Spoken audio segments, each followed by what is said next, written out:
مہینے کی کامیاب سفارتکاری کے نتیجے میں مفاہمت کروانے کے بعد اب پاکستان امریکہ اور ایران کو سوئٹزرلینڈ ٹیکنیکل مذاکرات کی میز پر لانے میں بھی کامیاب ہو گیا ہے۔ ایک روز پہلے جو مذاکرات اچانک سے منسوخ ہو گئے تھے پاکستان کی کوششوں سے بحال ہو گئے ہیں اور کل بڑی بیٹھک برگن اسٹاک میں ہوگی۔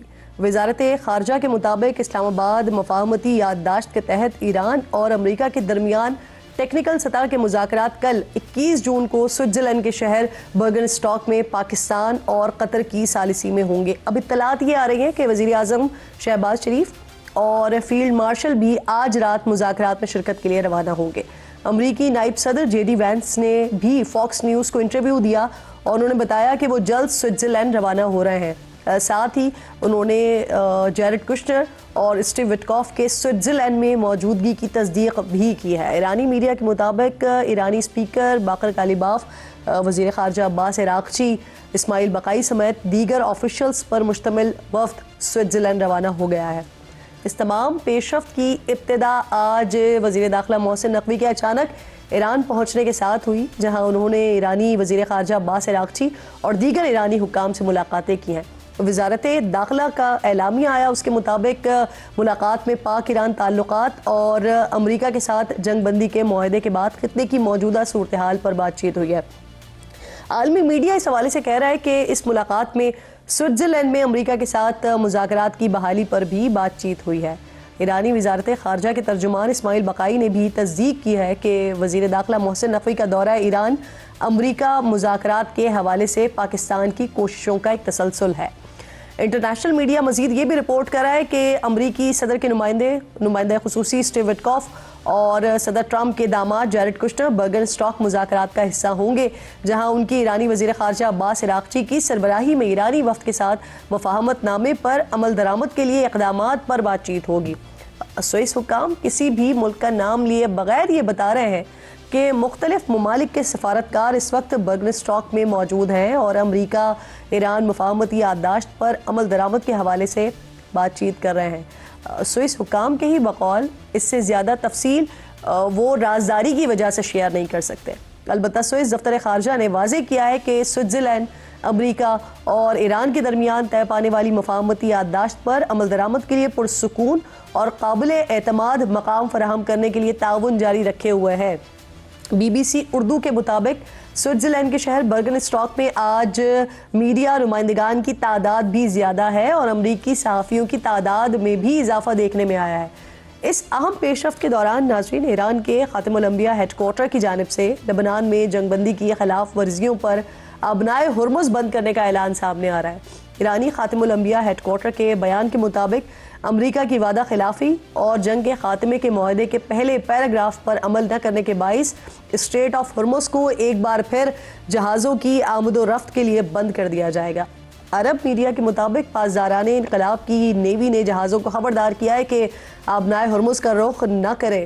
دوسری طرف امریکی سینٹرل کمانڈ کا کہنا ہے کہ آبنائے ہرمز میں تجارتی جہازوں کی آمد و رفت میں آج اضافہ ہوا ہے اور آبی گزرگاہ کا محفوظ راستہ اب بھی برقرار ہے۔ نائب امریکی صدر جے ڈی وینس کہہ رہے ہیں کہ ایران کی جانب سے اسٹریٹ آف ہرمز دوبارہ بند کرنے کے شواہد نہیں ملے ہیں اور آبنائے ہرمز پوری طرح کھلی ہوئی ہے۔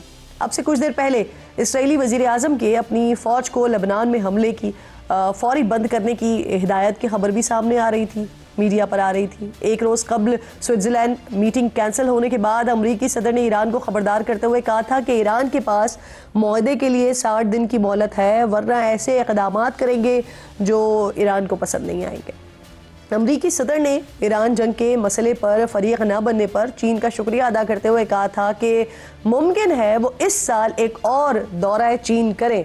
کیا ڈیولپمنٹ ہو رہی ہے، کیونکہ بہت تیزی کے ساتھ سچویشن تبدیل ہو رہی ہے، اس پر بات کرنے کے لیے معزز مہمان ہیں میرے نقوی صاحب، اینالسٹ ہیں، ایران سے مجھے جوائن کر رہے ہیں۔ آپ کے وقت کی میں بے حد شکر گزار ہوں۔ سر، تمام معاملات پر بات کریں گے، لیکن سب سے پہلے اسٹریٹ آف ہرمز کے حوالے سے مختلف خبریں ہم دیکھ رہے ہیں پچھلے 1-2 دن میں آ رہی ہے۔ آج بھی کچھ جگہوں پر رپورٹ ہوا کہ خاتم الانبیاء نے ہیڈ کوارٹر نے آج آبنائے ہرمز بند کرنے کا اعلان کیا۔ گزشتہ روز پاسداران انقلاب کی طرف سے بھی اسی طرح کی خبریں آ رہی تھیں، لیکن پھر ایرانی گورنمنٹ کی جانب سے ہی اس کی تردید بھی آ گئی تھی۔ تو سر، کیا اسٹریٹ آف ہرمز کی بندش اور اسے کھلا رکھنے کے معاملے پر کیا ایران کے اندر اختلاف ہے سر؟ جی بسم اللہ الرحمن الرحیم. دیکھیں آپ ابنائے ہرمز کی بندش کے عنوان سے جو سوال کیا ہے تو قوم کا ایک بیان یہاں کی میڈیا میں تھا کہ امریکہ نے سمندری ناکہ بندی ختم کر دی ہے. اس پہ ایران کا موقف بھی یہی تھا کہ اس وقت ابنائے ہرمز جو ہے وہ اپنے پہلی جیسی پوزیشن پہ واپس آ رہا ہے، لیکن اس میں اتنا کلیئر یہ پیغام نہیں دیا گیا تھا کہ جیسے امریکہ چاہتا ہے ویسے نہیں ہوگا. اس میں انہوں نے واضح طور پہ کہا اس پہ کچھ ٹائم لگے گا اس کو باقاعدہ پہلے والی صورتحال پہ لانے میں. لیکن آج کی جو صورتحال ہے اور ابھی 1 گھنٹہ پہلے اس وقت میڈیا چیخ چیخ کے وہ بیان کر رہا ہے کہ ابنائے ہرمز بند ہو چکا ہے. یعنی اس وقت اس پہ کوئی اختلاف نہ وزارت خارجہ کی طرف سے آیا ہے نہ پریزیڈنٹ کی طرف سے. بالکل اس وقت کیونکہ جیسے میں عرض کر رہا تھا کہ یہاں پہ مختلف موضوعات پہ بیان دینے کا اختیار ہے وہ متعلقہ اداروں کو ہے. جنگی نوعیت کے عنوان سے جو آخری حکم ہوتا ہے یا آخری فیصلہ یا جو آخری بیان ہوتا ہے وہ خاتم الانبیاء ہیڈ کوارٹر کی طرف سے ہوتا ہے. البتہ وزارت خارجہ کے جو مسائل ہوتے ہیں اگر خارجہ امور کی بات ہے تو وہ ان کی طرف سے ہوتا ہے داخل. تو اس وقت اگر دیکھا جائے تو ایران کا موقف جنگی میدان میں اس وقت ابنائے ہرمز کی بندش کا پیغام ہے. اس پہ اختلاف رائے موجود نہیں ہے اور ابھی تو ہمیں یہ خبریں مل رہی ہیں کہ سپاہی پاسداران انقلاب اسلامی کی فورسز جو ہیں وہ ابنائے ہرمز کی طرف بڑھ رہی ہیں اور خود بندر عباس اور ابنائے ہرمز یعنی وہ جو وہاں کا صوبہ ہرمز ہے وہاں پہ بھی اس طرح کی ایکٹیویٹیز تیز ہو رہی ہیں. وہاں کا میڈیا بھی رپورٹ کر رہا ہے، وہاں کے مقامی ذرائع بھی رپورٹ کر رہے ہیں کیونکہ آج بہت بڑا سانحہ ہوا ہے. آج جو لبنان میں جو شہادتوں کی تعداد ہے وہ ماضی کے آپ جتنے ایام ہیں ڈاکٹر اس صاحب میں آپ یہ تعداد کے کنفرم لحاظ کر سے سکتے بڑی ہیں کہ تعداد آج کیا جو ہے اب سے کچھ شہداء گھنٹوں کی ہے. بعد ابنائے ہرمز مکمل طور پر بند ہو جائے گی سر؟ جی میں آپ کو یہ کنفرم کر رہا ہوں کہ خاتم الانبیاء نے کہہ دیا ہے کہ ہو چکی ہے، ہوگی نہیں. وہ انہوں نے مستقبل فیوچر کا ٹینس استعمال نہیں کیا. انہوں نے کہا کہ ابھی سے ابنائے ہرمز بند ہے. یہ ان کا بیان پورے اس وقت ایرانی میڈیا کے اندر ہے اور ایران کے سمجھ کے ہر شہری کی زبان پہ اس وقت یہی جملہ ہے کہ ابنائے ہرمز ایک بار پھر بند کر دی گئی.